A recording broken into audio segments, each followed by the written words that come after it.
Witam serdecznie wszystkie osoby, które korzystają z naszego kursu. Dzisiaj porozmawiamy sobie o kompetencjach. Moim gościem jest pan Marcin Biernat, który jest samorządowcem, radnym miasta Częstochowy oraz wicedyrektorem Urzędu Pracy w Katowicach. Witam serdecznie, Marcin. Dzień dobry, witam. Chcieliśmy dzisiaj porozmawiać o kompetencjach, w szczególności o tych kompetencjach społecznych, miękkich. Czy możesz nam powiedzieć, korzystając ze swojego doświadczenia zawodowego, które z tych kompetencji są najbardziej istotne na dzisiejszym rynku pracy, jak one kształtują sukces zawodowy? Przede wszystkim kompetencje miękkie. To są te, które są kluczowe na dzisiejszym rynku pracy. To są kompetencje, które kiedyś jako społeczeństwo mieliśmy. Mieliśmy okres pandemii, rewolucja cyfrowa, która nastąpiła, rewolucja przemysłowa. Autonomizacja miejsc pracy nauczyła nas tego, że w zasadzie przestaliśmy się komunikować ze sobą. Ten okres pandemiczny, który był tak, że przyczynił się do tego całe pokolenie, które wychodzi po 2-3 latach w zasadzie zdalnej nauki, ma problem z komunikacją między sobą. Więc te umiejętności miękkie, ja wolę bardziej powiedzieć kompetencje społeczne, czyli kompetencje słuchania, umiejętności reagowania, oceniania w jakiś sposób, czy też nawyków, tworzenia sobie tych zdrowych nawyków, dobrych nawyków są kluczowe na dzisiejszym rynku pracy. Zresztą wiemy od pracodawców i informacji, których mamy, że są w stanie w form ustawicznych, form kształcenia douczyć potencjalnego pracownika czynności, które będzie musiał wykonywać na stanowisku pracy, natomiast kluczowe są dla niego umiejętności miękkie, jak szybko się nauczy, jak szybko dostosowuje się do profilu organizacji, jak szybko będzie działał w tej organizacji. A wspomniałeś o tym, że pandemia wymusiła albo jakby uwypukliła brak pewnych kompetencji, a czy ona też wpłynęła, tak z moich obserwacji wynika, ona też wpłynęła w pewien sposób na to, że inne kompetencje miękkie są teraz kluczowe. Mówię na przykład o samodzielnej organizacji pracy. Dużo pracowników nawet po pandemii korzysta z tej możliwości pracy zdalnej i myślę, że te kompetencje też są troszeczkę inne w obecnym Tak, świecie. dochodzimy tutaj do kwestii kompetencji samoorganizacji pracy, samodyscypliny w jakiś sposób i to też jest ta kompetencja, która jest kluczowa, może nie tyle kluczowa, co ułatwia pracodawcy pozyskanie takiego pracownika. Sporo pracodawców, łącznie z Wojewódzkim Urzędem Pracy, przechodzimy na pracę zdalną, też przy czym nie każdy ma cechy osobowościowe, które go predysponują do tego. Tak i czasami ciężko tych umiejętności się nauczyć. Nie? Mamy sporo pracowników, którzy nawet wolą, pomimo propozycji pracy zdalnej, przyjść do pracy, jednak mieć to swoje biurko, mieć to swoje inne miejsce pracy, które jest oddzielone od tej codzienności, tak, z którą się spotyka. W tym świecie, w którym teraz żyjemy, poza oczywiście pandemią COVID-a, obserwujemy jeszcze jeden bardzo ważny trend. Moim zdaniem to jest zielona transformacja. Jakie kompetencje, biorąc pod uwagę tą zieloną transformację, stają się istotne? I też kompetencje miękkie, kompetencje społeczne, kompetencje przebranżowienia, szybkiego uczenia nowych wyzwań. No jesteśmy na etapie dosyć dużych środków, które mamy z Funduszu Sprawiedliwej Transformacji na przebranżowienie się części branży okołogórniczej, czy sensu stricte górniczej już szczególnie na terenie województwa śląskiego. Właśnie w kierunku tych zielonych miejsc pracy, tworzenia zielonych miejsc pracy, zielonej energetyki i to jest szereg działań, które odbywają się już, funkcjonują w województwie śląskim. Mamy świadomość, że kopalnie i te od paliw kopalnianych nie odejdziemy już. Nie da się od tego odejść już. Natomiast musi być to proces i ten proces jest. On w pierwszej kolejności dotyczy przede wszystkim branży okołogórniczej, bo ona jest najbardziej podatna na zmiany już sensu stricte w całym tym korze górniczym, który jest w tym środku górniczym.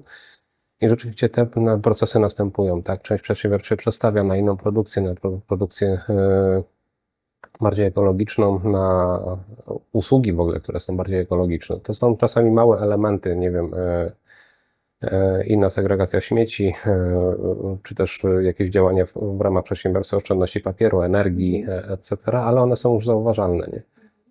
Tym bardziej, że my też mamy świadomość i to wielu klimatologów twierdzi, że już jest troszkę za późno, jeżeli myślimy o tych zielonych miejscach pracy, o tej zmianie w ogóle profilu działalności, a niestety jako ludzkość nie mamy planety B, na którą moglibyśmy wyemigrować, więc musimy zadbać o to, co jest dzisiaj, a już chyba nikt nie zaprzeczy, że te zmiany klimatu postępują w sposób bardzo dynamiczny, chociażby obserwując sytuację na zewnątrz. A jak byś określił w ogóle ten trend w tworzeniu zielonych miejsc pracy? Na ile on jest w tym momencie dynamiczny i jak widzisz jego przyszłość? Czy to będzie się rzeczywiście rozwijało na bardzo dużą skalę? Czy ja nie wiem, czy nazwałbym to trendem, czy po prostu absolutną koniecznością już, nie tworzenie tych zielonych miejsc pracy. I mówimy tutaj o zielonych pracach chociażby od branży zaangażowanej, nie wiem, w energetykę wiatrową, w energetykę odnawialną. To też są miejsca pracy, które wymagają umiejętności inżynierskich, niekoniecznie już przydatnych przy energetyce z paliw kopalnianych, tak? No ale zmieniamy ten profil i rzeczywiście to jest konieczność już. To już nawet nie jest trend, to jest absolutną koniecznością. A jaką Twoim zdaniem odgrywają rolę umiejętności przywódcze w tej transformacji, w tej zielonej transformacji? W zielonej transformacji zawsze musi się znaleźć lider, tak? Ja zawsze uważałem, że musi być ten lider, czy to jest pracownik administracji rządowej, samorządowej, czy to jest działacz, który działa lokalnie na swoim środowisku. Jeżeli tylko przyczynia się i jest liderem, ma autentyczne umiejętności miękkie, tak? Wracamy do tego, bo umiejętność przywódcza też jest jedną z umiejętności miękkich. Tak. Będąc liderem, zmienia to swoje otoczenie w skali mikro, makro, ale już reagujemy na te zmiany klimatyczne, są od tego najmniejszego elementu do tego dużego, tak? Nie? Ale lider i te umiejętności przywódcze są kluczowe, żeby pociągnąć. Zawsze się pojawić jakiś lider, który nam wskaże, tak, idziemy w tym kierunku. Dokładnie. A nasz kurs jest skierowany do osób, które pracują z młodzieżą. Jakich rad mógłbyś udzielić młodym osobom, które chciałyby stworzyć zielone miejsca pracy i brać aktywny udział w tej zielonej transformacji? Przede wszystkim obserwować swoje otoczenie, w którym się poruszają i szukać sposobu na przekucie go w system biznesowy, tak? Nie? Bo oprócz tego, że to jest fajne, to jest misja, no jednak ten młody człowiek też musi za swoje życie i w jakiś sposób zarabiać. Nie? My przy ocenie wniosków, które się pojawiają w Urzędzie Pracy, spotykamy się często z szeregiem fajnych pomysłów, na które my byśmy już nie wpadli, tak, dotyczących właśnie tworzenia zielonych miejsc pracy, dotyczące zmiany procesów produkcyjnych, nawet chociażby na bardziej ekologiczne, na mniej energochłonne. I to też wynika z obserwacji przede wszystkim, bo ci młodzi ludzie, którzy składają wniosek, nie wiem, na rozpoczęcie działalności gospodarczej, też obserwują rzeczywistość. Nie? Czasami wychodzą w branże, których my jeszcze nie mamy, których nie przewidzieliśmy w żadnych dokumentach strategicznych nawet, nie? Czy w barometrze zawodów, czy w innych wykazie klasyfikacji zawodów, nie? Ale one są fajne, ekologiczne i widzimy w tym potencjał. Nie? Więc szukanie, obserwowanie i łapanie tej swojej niszy. Mówiliśmy o młodych ludziach. Wielu z nich oczywiście rozpoczyna swoją karierę zawodową, ale wielu z nich jest jeszcze na takim etapie, że nie pracuje, ale angażuje się w różne inicjatywy społeczne, środowiskowe, polityczne. Powiedz mi, Twoim zdaniem, jakie kompetencje mogą ci młodzi aktywiści rozwinąć, które później przydadzą im się na rynku pracy? Przede wszystkim umiejętność słuchania, obserwacji i umiejętność wczuwania się w sytuację. Organizacje, w których działają pozarządowe, w ogóle mamy boom teraz, jeżeli chodzi o organizacje pozarządowe i chwała Bogu i niech to się dzieje, niech się rozwijają te organizacje. Uczą człowieka pewnej rodzaju wrażliwości, tak, na drugiego człowieka. To jest też umiejętność, która jest kluczowa i wykorzystywana coraz częściej w organizacjach czy w korporacjach, które zatrudniają pracowników.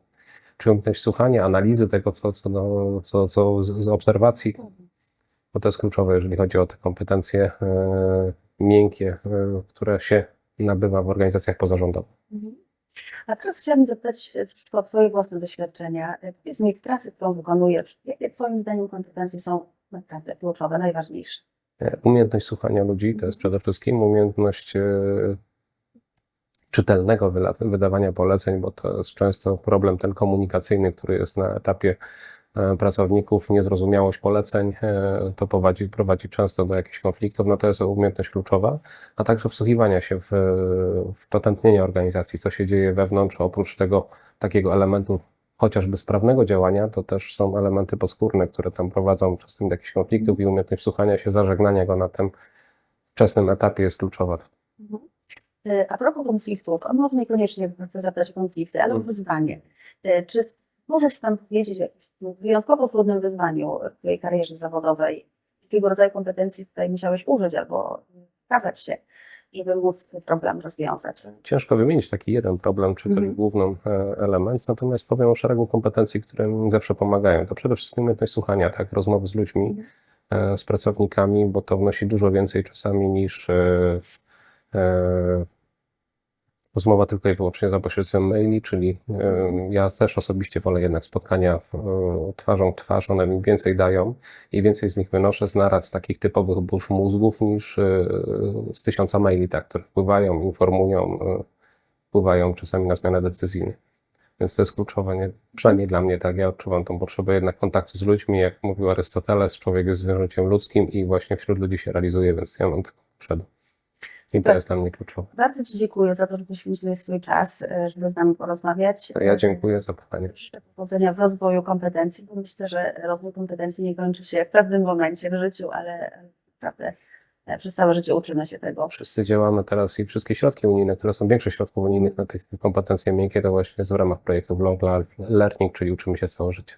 Bardzo jeszcze raz dziękuję. Dziękuję.